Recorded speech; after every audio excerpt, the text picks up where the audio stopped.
کو ان کاموں سے باز رہنا چاہیے اور خدا کی فرما برداری اور رسول خدا کی اطاعت کرتے رہو اور ڈرتے رہو۔ اگر منہ پھیرو گے تو جان رکھو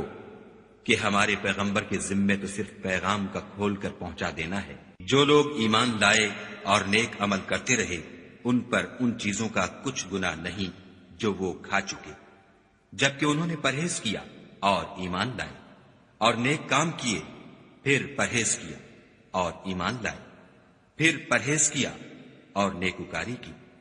اور خدا نیکوکاروں کو دوست رکھتا ہے۔ مومنو، کسی قدر شکار سے جن کو تم ہاتھوں اور نیزوں سے پکڑ سکو خدا تمہاری آزمائش کرے گا، یعنی حالت احرام میں شکار کی ممانعت سے، تاکہ معلوم کرے کہ اس سے غائبانہ کون ڈرتا ہے، تو جو اس کے بعد زیادتی کرے اس کے لیے دکھ دینے والا عذاب تیار ہے۔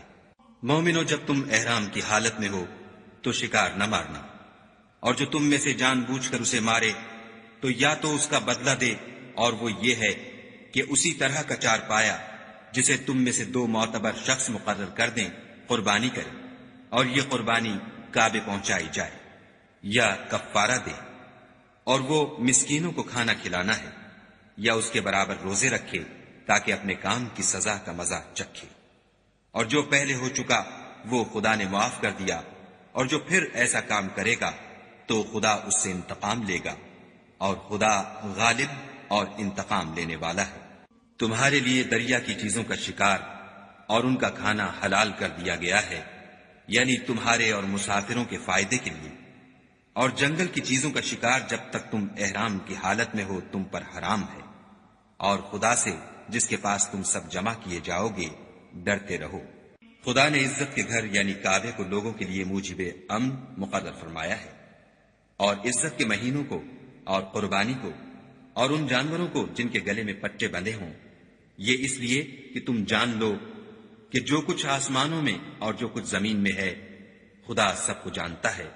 اور یہ کہ خدا کو ہر چیز کا علم ہے۔ جان رکھو کہ خدا سخت عذاب دینے والا ہے،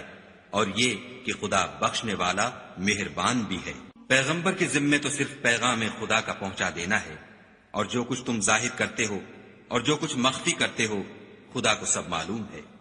کہہ دو کہ ناپاک چیزیں اور پاک چیزیں برابر نہیں ہوتی، گو ناپاک چیزوں کی کثرت تمہیں خوش ہی لگے،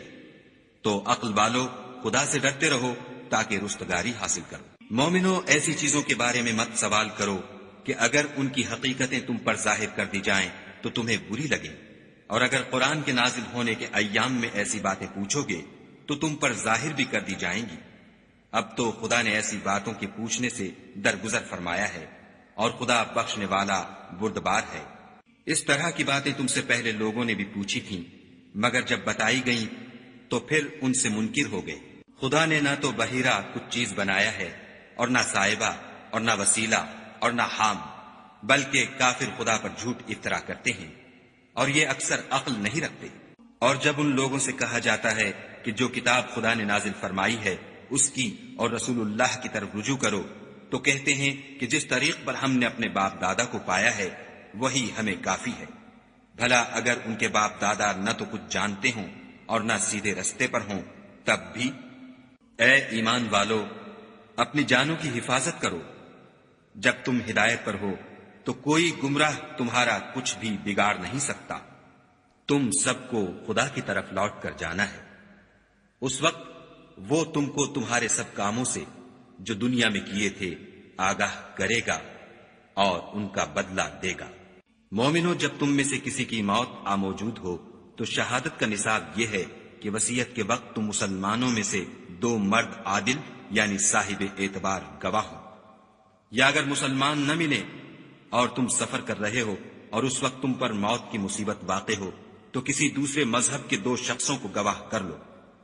اگر تم کو ان گواہوں کی نسبت کچھ شک ہو تو ان کو عصر کی نماز کے بعد کھڑا کرو، اور دونوں خدا کی قسمیں کھائیں کہ ہم شہادت کا کچھ عوض نہیں لیں گے، گو ہمارا رشتہ دار ہی ہو، اور نہ ہم اللہ کی شہادت کو چھپائیں گے۔ اگر ایسا کریں گے تو گناہ گار ہوں گے۔ پھر اگر معلوم ہو جائے کہ ان دونوں نے جھوٹ بول کر گناہ حاصل کیا ہے تو جن لوگوں کا انہوں نے حق مارنا چاہا تھا ان میں سے ان کی جگہ اور 2 گواہ کھڑے ہوں جو میت سے قرابت قریبہ رکھتے ہوں، پھر وہ خدا کی قسمیں کھائیں کہ ہماری شہادت ان کی شہادت سے بہت سچی ہے اور ہم نے کوئی زیادتی نہیں کی، ایسا کیا ہو تو ہم بے انصاف ہیں۔ اس طریق سے بہت قریب ہے کہ یہ لوگ صحیح صحیح شہادت دیں، یا اس بات سے خوف کریں کہ ہماری قسمیں ان کی قسموں کے بعد رد کر دی جائیں گی، اور خدا سے ڈرو اور اس کے حکموں کو گوشے ہوش سے سنو، اور خدا نافرمان لوگوں کو ہدایت نہیں دیتا۔ وہ دن یاد رکھنے کے لائق ہے جس دن خدا پیغمبروں کو جمع کرے گا، پھر ان سے پوچھے گا کہ تمہیں کیا جواب ملا تھا۔ وہ عرض کریں گے کہ ہمیں کچھ معلوم نہیں، تو ہی غیب کی باتوں سے واقف ہے۔ جب خدا عیسیٰ سے فرمائے گا کہ اے عیسیٰ ابن مریم، میرے ان احسانوں کو یاد کرو جو میں نے تم پر اور تمہاری والدہ پر کیے، جب میں نے روح القدس یعنی جبرائیل سے تمہاری مدد کی، تم جھولے میں اور جوان ہو کر ایک ہی نسق پر لوگوں سے گفتگو کرتے تھے، اور جب میں نے تم کو کتاب اور دانائی اور تورات اور انجیل سکھائی، اور جب تم میرے حکم سے مٹی کا جانور بنا کر اس میں پھونک مار دیتے تھے تو وہ میرے حکم سے اڑنے لگتا تھا، اور مادرزاد اندھے اور سفید داغ والے کو میرے حکم سے چنگا کر دیتے تھے، اور مردے کو زندہ کر کے قبر سے نکال کھڑا کرتے تھے، اور جب میں نے بنی اسرائیل کے ہاتھوں کو تم سے روک دیا، جب تم ان کے پاس کھلے ہوئے نشان لے کر آئے، تو جو ان میں سے کافر تھے کہنے لگے کہ یہ تو صریح جادو ہے، اور جب میں نے حواریوں کی طرف حکم بھیجا کہ مجھ پر اور میرے پیغمبر پر ایمان لاؤ، وہ کہنے لگے کہ پروردگار ہم ایمان لائے، تو شاہد رہیو کہ ہم فرما بردار ہیں۔ وہ قصہ بھی یاد کرو جب حواریوں نے کہا کہ اے عیسیٰ ابن مریم، کیا تمہارا پروردگار ایسا کر سکتا ہے کہ ہم پر آسمان سے طعام کا خوان نازل کرے؟ انہوں نے کہا کہ اگر ایمان رکھتے ہو تو خدا سے ڈرو۔ وہ بولے کہ ہماری یہ خواہش ہے کہ ہم اس میں سے کھائیں اور ہمارے دل تسلی پائیں، اور ہم جان لیں کہ تم نے ہم سے سچ کہا ہے، اور ہم اس خوان کے نزول پر گواہ رہیں۔ تب عیسیٰ ابن مریم نے دعا کی کہ اے پروردگار، ہم پر آسمان سے خوان نازل فرما کہ ہمارے لیے وہ دن عید قرار پائے، یعنی ہمارے اگلوں اور پچھلوں سب کے لیے، اور وہ تیری طرف سے نشانی ہو، اور ہمیں رزق دے، تو بہتر رزق دینے والا ہے۔ خدا نے فرمایا میں تم پر ضرور خوان نازل فرماؤں گا، لیکن جو اس کے بعد تم میں سے کفر کرے گا اسے ایسا عذاب دوں گا کہ اہل عالم میں کسی کو ایسا عذاب نہ دوں گا۔ اور اس وقت کو بھی یاد رکھو جب خدا فرمائے گا کہ اے عیسیٰ ابن مریم، کیا تم نے لوگوں سے کہا تھا کہ خدا کے سوا مجھے اور میری والدہ کو معبود مقرر کرو؟ وہ کہیں گے کہ تو پاک ہے، مجھے کب شایع تھا کہ میں ایسی بات کہتا جس کا مجھے کچھ حق نہیں۔ اگر میں نے ایسا کہا ہوگا تو تجھ کو معلوم ہوگا، کیونکہ جو بات میرے دل میں ہے تو اسے جانتا ہے، اور جو تیرے ضمیر میں ہے اسے میں نہیں جانتا۔ بے شک تو علام الغیوب ہے۔ میں نے ان سے کچھ نہیں کہا بجز اس کے جس کا تو نے مجھے حکم دیا ہے، وہ یہ کہ تم خدا کی عبادت کرو جو میرا اور تمہارا سب کا پروردگار ہے۔ اور جب تک میں ان میں رہا ان کے حالات کی خبر رکھتا رہا، جب تو نے مجھے دنیا سے اٹھا لیا تو تو ان کا نگراں تھا، اور تو ہر چیز سے خبردار ہے۔ اگر تو ان کو عذاب دے تو یہ تیرے بندے ہیں، اگر بخش دے تو تیری مہربانی ہے، بے شک تو غالب اور حکمت والا ہے۔ خدا فرمائے گا کہ آج وہ دن ہے کہ راست بازوں کو ان کی سچائی ہی فائدہ دے گی۔ ان کے لیے باغ ہیں جن کے نیچے نہریں بہ رہی ہیں، ابد الآباد ان میں بستے رہیں گے۔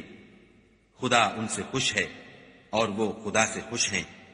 یہ بڑی کامیابی ہے۔ آسمان اور زمین اور جو کچھ ان دونوں میں ہے سب پر خدا ہی کی بادشاہی ہے، اور وہ ہر چیز پر قادر ہے۔